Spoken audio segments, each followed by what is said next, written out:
Selon de nombreux sondages indépendants, entre 2005 et 2013, l'opinion publique ukrainienne soutenait très peu l'adhésion à l'OTAN. Même en mars 2013, 51% des Ukrainiens rejetaient cette idée contre 40% pour. Mais les choses ont changé de façon spectaculaire avec l'intervention de la Russie en Crimée. Depuis l'annexion de la péninsule et le développement des hostilités dans l'est du pays, 54% des Ukrainiens sont favorables à l'entrée dans l'OTAN et seulement 43% sont contre. Les relations entre l'Ukraine et la Russie, explique ce sociologue, sont devenues de plus en plus complexes. Et les gens qui pensaient que la Russie était un pays ami avec une politique amicale ont changé la vie. Et la situation a changé.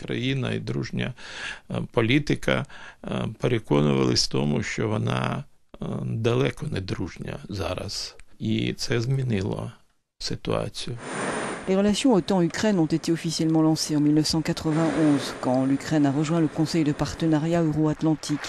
Après la révolution orange, le président Viktor Yushchenko a été invité à plusieurs reprises à participer à des sommets de l'OTAN.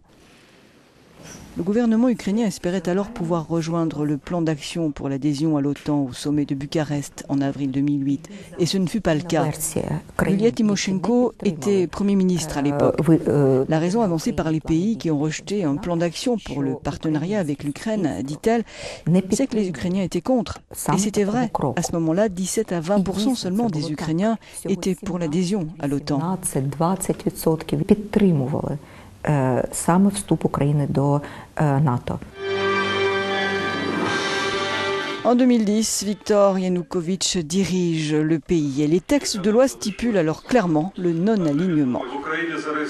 Il est dit que l'Ukraine ne cherchera aucune adhésion à des alliances politico-militaires.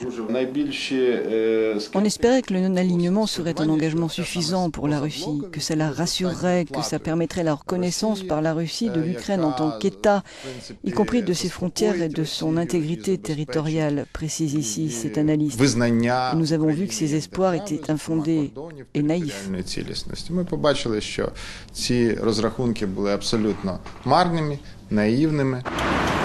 Un retour à la situation d'avant 2010 pour l'Ukraine, prête désormais à apporter sa contribution à la sécurité et la défense européenne en préambule à l'OTAN.